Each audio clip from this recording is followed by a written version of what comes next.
Olá, meus amigos do ADV Jus, chegamos com mais um novo programa. De cara já vamos te agradecendo por nos acompanhar sempre através do nosso site, o advjus.net, canal do YouTube e também através das redes sociais. Logicamente, aqui na TV também RP Canal 9 da NET. Você sabe, as nossas redes sociais, Face, Instagram, LinkedIn, onde você também acompanha o ADV Jus, ok? Você vai ver no programa de hoje ADV Jus Notícia, notícia jurídica, ADV especial com 3 participações, estante jurídica, vocabulário jurídico, entrevista, direito do trabalho e momento divino. Tudo isso e muito mais agora aqui no ADV Jus. Fique aqui.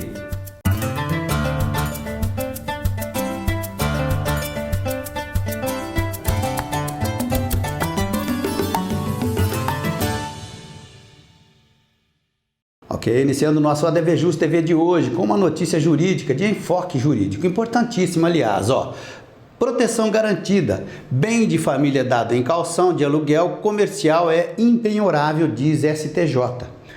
O bem de família oferecido como calção em contrato de locação comercial não pode ser penhorado para pagamento de dívida de aluguel. Com esse entendimento, a 4ª turma do STJ reforça o entendimento da impossibilidade de penhora de imóvel único usado como residência familiar. O entendimento do TJ, que é o Tribunal de Justiça aqui do Estado de São Paulo, era no sentido contrário. Portanto, agora o que vai prevalecer é o entendimento do STJ da impossibilidade de penhora, ok? Seguimos com o nosso ADV Jus TV de hoje. Agora nós vamos falar de ADV especial. Direito imobiliário com o Dr. Luiz Felipe Arcângelo. Confira. Olá, amigos do ADV Jus. Hoje falaremos sobre a denúncia vazia e o prazo de desocupação de 6 meses. Disse que a denúncia é cheia quando o locador justifica sua pretensão de retomada do bem por alguma razão. Por exemplo, uso próprio, falta de pagamento de aluguel, infração contratual e outras hipóteses. Se não existir razão alguma para a retomada, a não ser a intenção pura e simples de reaver o bem locado, a denúncia é chamada de denúncia vazia, ou seja, não há motivo. Sempre que se fala em desocupação de imóvel locado por denúncia vazia, vem a dúvida sobre qual é o prazo de desocupação. A denúncia vazia ocorre em 2 situações, dos artigos 46 e 47 da Lei do Inquilinato. Vamos tratar especificamente no dia de hoje somente do artigo 46, que se refere aos contratos com prazo de 30 meses ou mais. Caso o inquilino se recuse a deixar o imóvel ao término do contrato, o locador deverá ajuizar ação de despejo por denúncia vazia em até 30 dias. Passado este prazo, ocorrerá a prorrogação da locação por prazo indeterminado. Nesse caso, o locador, caso queira a extinção do contrato, deverá notificar previamente o locatário, concedendo-lhe o prazo de 30 dias para a desocupação do prédio.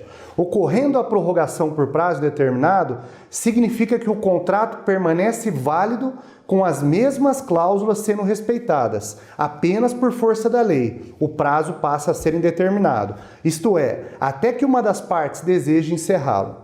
Se o locatário não conseguir desocupar em 30 dias e o locador não concordar em conceder um prazo maior, o locador deverá, via judicial, entrar com a devida ação de despejo por denúncia vazia, apresentando a prova de que o locatário foi notificado. É nesta situação que entra o artigo 61 da Lei do Inquilinato.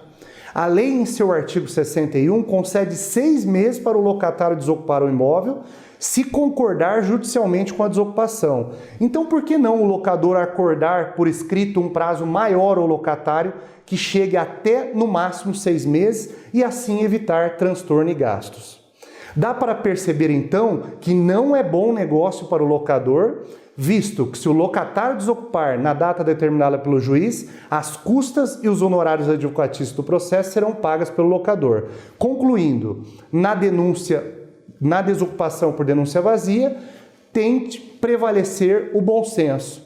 em primeiro lugar, pois de um lado o locador evita gastos e perda de tempo, e do outro o locatário ganha um prazo justo, para que com tranquilidade possa procurar outro imóvel, encerrar o contrato e fazer uma nova locação, ficando assim bom para as duas partes. Concluindo, na desocupação por denúncia vazia, deve prevalecer o bom senso. Em breve retornaremos aqui no ADV Especial com mais direito imobiliário. Um abraço.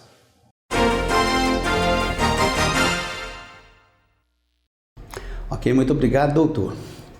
Momento para conferirmos a estante jurídica do ADV Jus. Veja aí.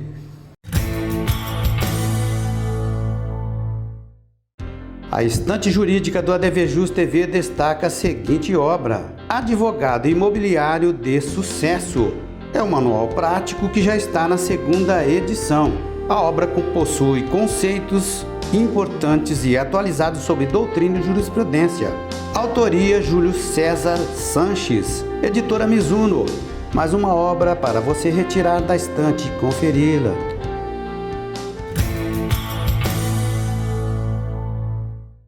É isso aí. Mais um ADV especial. Agora nós vamos falar de uma pauta importantíssima com o direito bancário.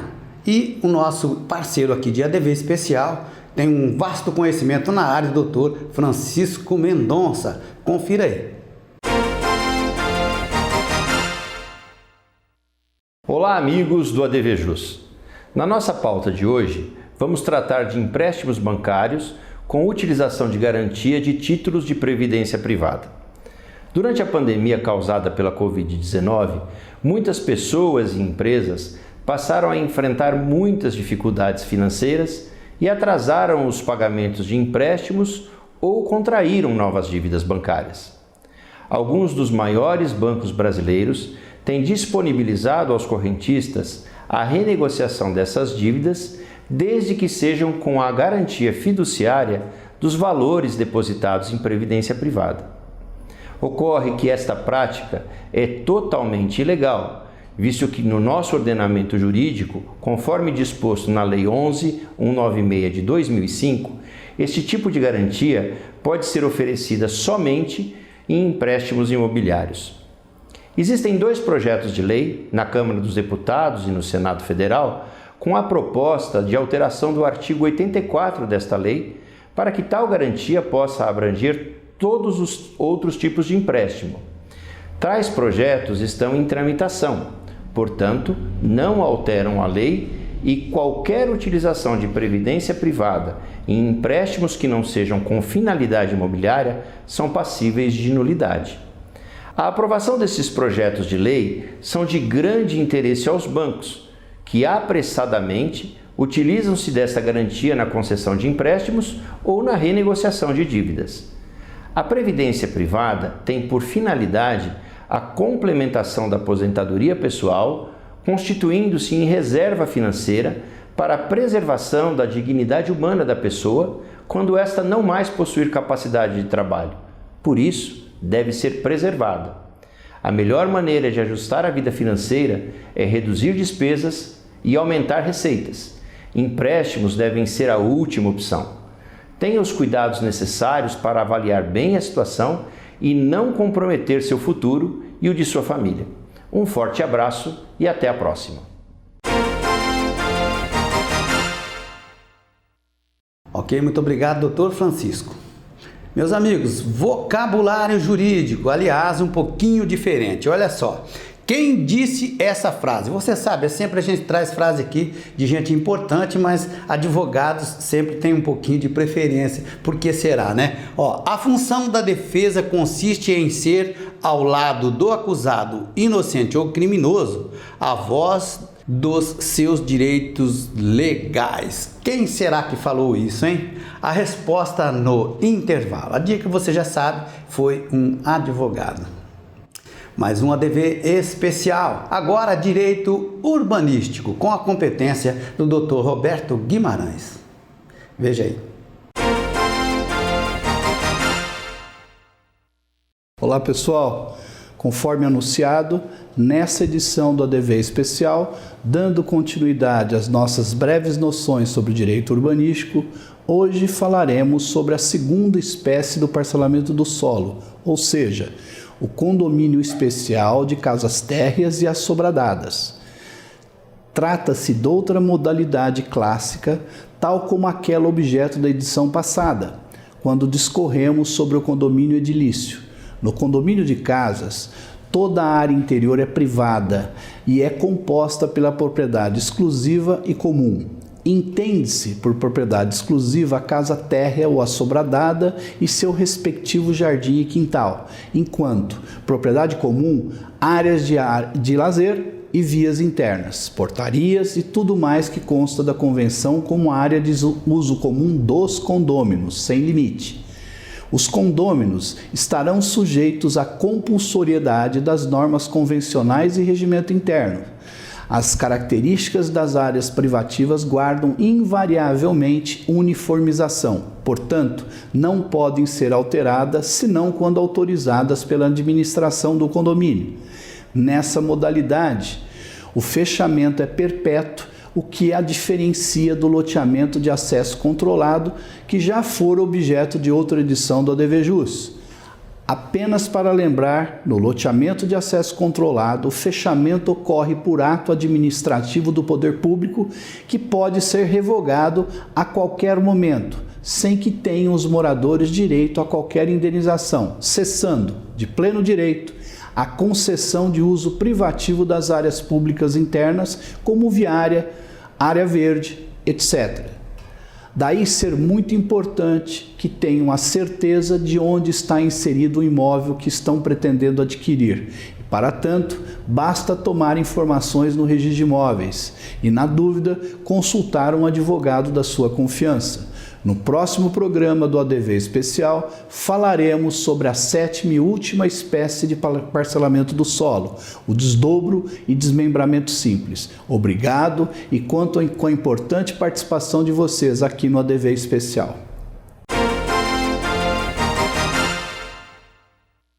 Ok, muito obrigado, Dr. Roberto.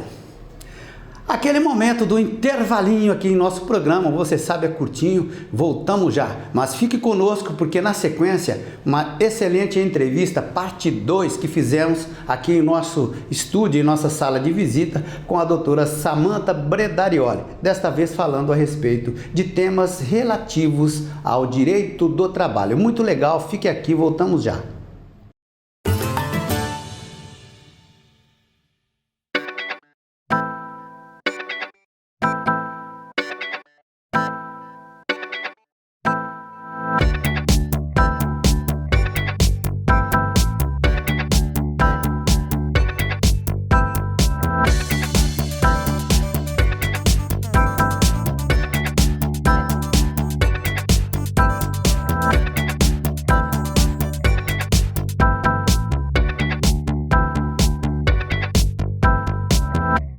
Arcângelo Imóveis, venda, locação e administração, compromisso e confiança. Arcângelo Imóveis. Ourpet, o app animal. Baixe já ou acesse ourpet.com.br e surpreenda-se. Quem disse esta frase? A função da defesa consiste em ser, ao lado do acusado inocente ou criminoso, a voz dos seus direitos legais. Eminente Rui Barbosa. Ok, estamos de volta então com o nosso ADVJus TV de hoje, neste segundo bloco. Já uma entrevista excelente aqui, ok? Mas antes eu quero falar a respeito de um assunto importantíssimo, que é o marketing jurídico. Olha só, marketing jurídico digital de imagem com conteúdo. Você tem aqui à sua disposição no ADVJus, que é o ADV Especial. Além das nossas páginas, que você vai, sem dúvida, ter aí um manancial importante para você implementar o seu marketing jurídico digital de imagem com conteúdo. Mas nesse instante eu quero trazer uma grande novidade. Olha só, a Top Video, que é a detentora do ADVJus TV, uma agência de publicidade e marketing. Você sabe muito bem que a gente já há muito tempo com o ADVJus no ar, graças à Top Video, que é uma produtora de vídeo. E agora ela está disponibilizando para você isso aqui, ó, gestão de redes sociais. Dentro da gestão de redes sociais, você vai ter aí, ó, vitrine virtual, gestão de Instagram e gestão também nas redes sociais. Você pode navegar aqui pelas plataformas, né, da Top Video, que eu tenho certeza que você vai ficar muito bem servido. Você pode falar com a Top Video, é muito fácil, é só você entrar num desses canais que eu falei, ou então através do WhatsApp. Certeza que você vai dar aí um up em sua atividade, principalmente se for uma atividade jurídica, ok? E boa sorte!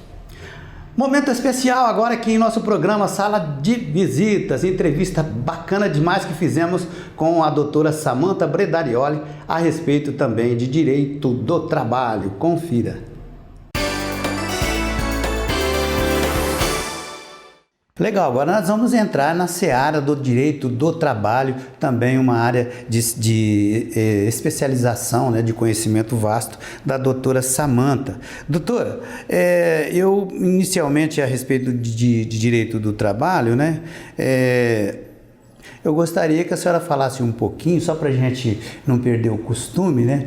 Na verdade, o direito do trabalho é assim, é um ramo, né, do direito humano, porque não existe nenhum direito mais humano mesmo que o direito do trabalho do ponto de vista social, não é isso, doutor? Não, doutor, não existe.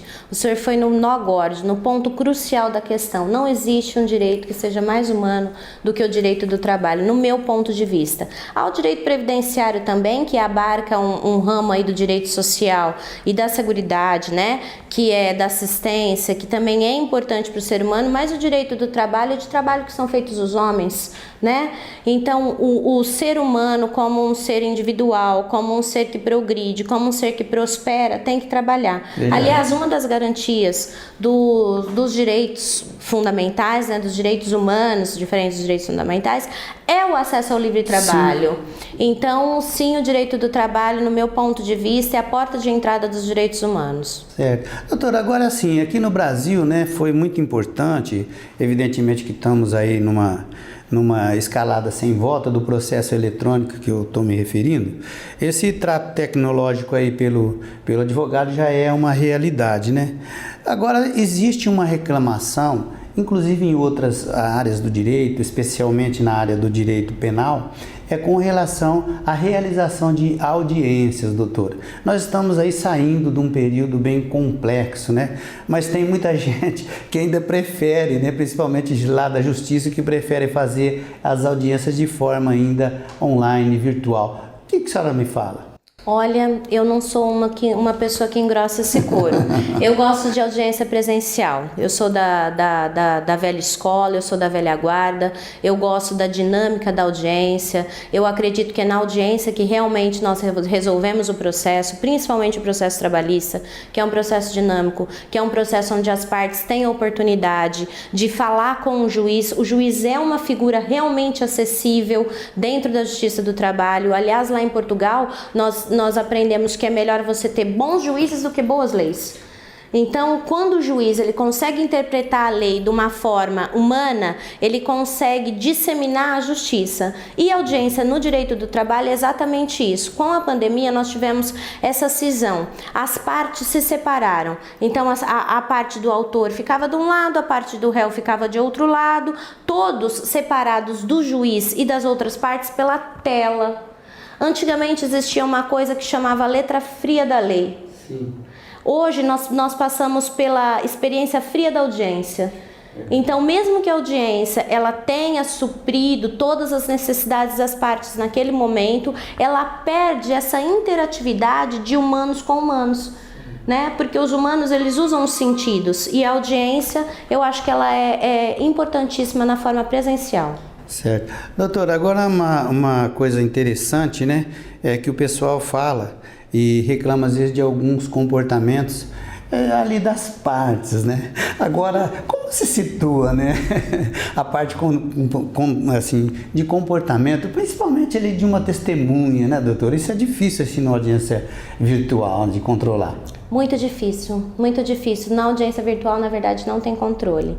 A gente pôde verificar, né, com vários vídeos, várias interseções, onde as partes apareciam só com a parte de cima, a parte de baixo era do jeito que queria, ou as testemunhas que falavam num momento inoportuno, ou uma testemunha que, de repente, estava dentro da audiência no momento que ela não podia comparecer. Então, o comportamento da testemunha na audiência já é um comportamento que, se for desregrado, é problemático.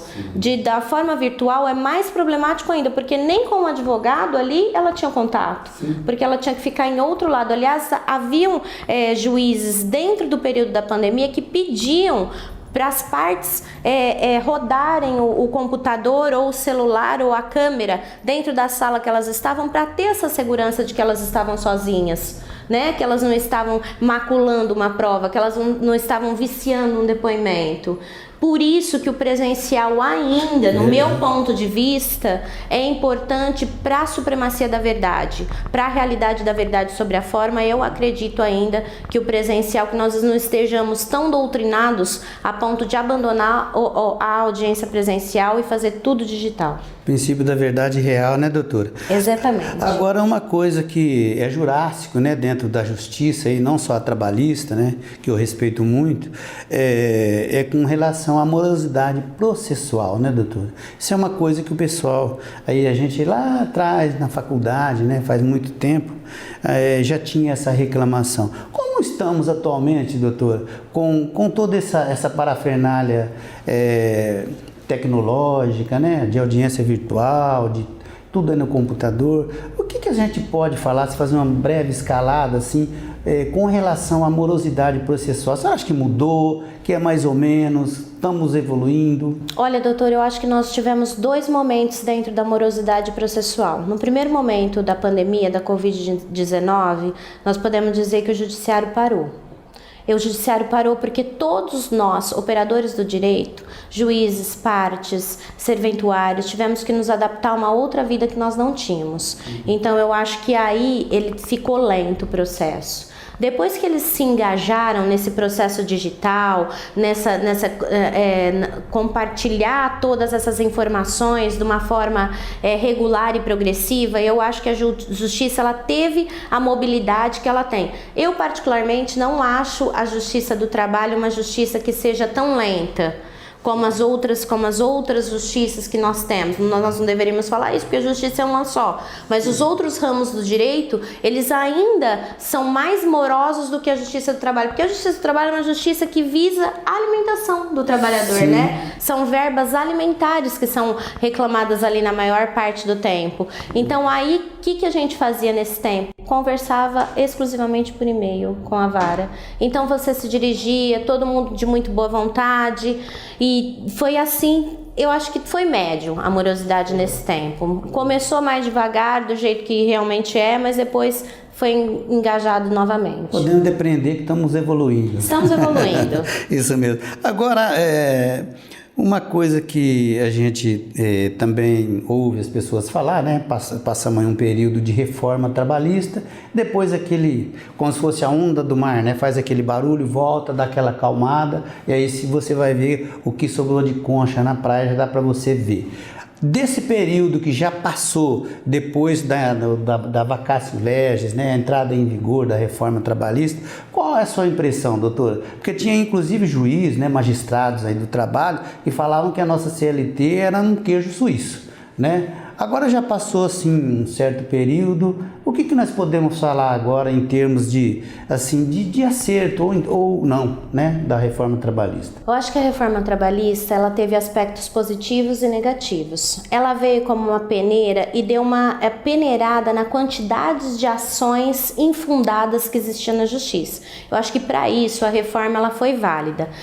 Alguns direitos sociais que foram suprimidos, por exemplo, uma coisa que é discutida sempre, que é o trabalho da grávida, inclusive num local insalubre. Então são direitos que, no meu ponto de vista, eles retiram outros direitos que são mais importantes do trabalhador, que é, por exemplo, a vida.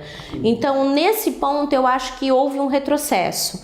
Agora, em outros pontos, era necessário realmente a reforma para fazer um saneamento, vamos dizer assim, na lei, para ela ficar mais de acordo com o que nós estávamos vivendo na realidade atual. Doutora Samanta, agora chegou para a gente aqui uma pergunta por internet. O pessoal ficou sabendo que a doutora Samanta ia estar aqui na TV hoje comigo e fizeram a seguinte, na verdade é quase um comentário, viu, doutora? Está muito difícil conseguir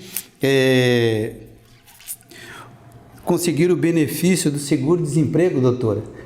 Isso procede? Procede. E agora com a pandemia ficou mais difícil ainda. Com o trabalho remoto, né, que a gente chama remoto, que é onde há subordinação, mas a pessoa não está a todo momento lá ligada a um empregador. Tem uma grande discussão se esse trabalhador agora ele pode receber o seguro-desemprego, porque na verdade ele estaria desenvolvendo o trabalho no aconchego do seu lar, quando nós sabemos que não é bem assim. Muito difícil hoje para obter o seguro-desemprego, que também sofreu alterações legais. Já era uma prática difícil, agora é mais difícil ainda, principalmente se a pessoa usufruiu de algum tipo de benefício do governo nesses 2 anos que ficou tudo parado. Então sim, o acesso ao seguro-desemprego agora tem particularidades, cada caso é um caso, depende de quanto tempo você foi registrado antes, não só nesse emprego que você está perdendo. Então são particularidades específicas que têm que ser analisadas caso a caso. Tá certo. Meus amigos, chegou aquele momento do nosso programa que eu sempre falo a mesma coisa. Gosto muito, momento divino, uma delícia, veja aí.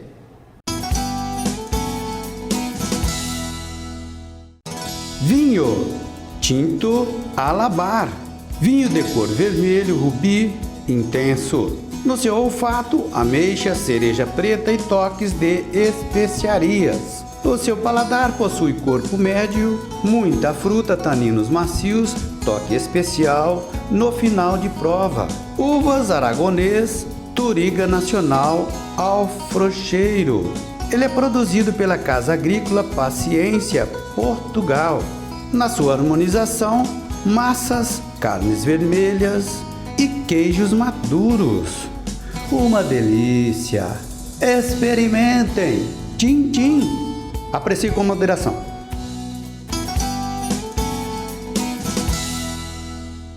Ok, finalzinho de mais um programa, de mais um ADVJus TV. Agradeço imensamente a todos que nos acompanharam e especialmente aqueles que participaram conosco aqui do nosso programa.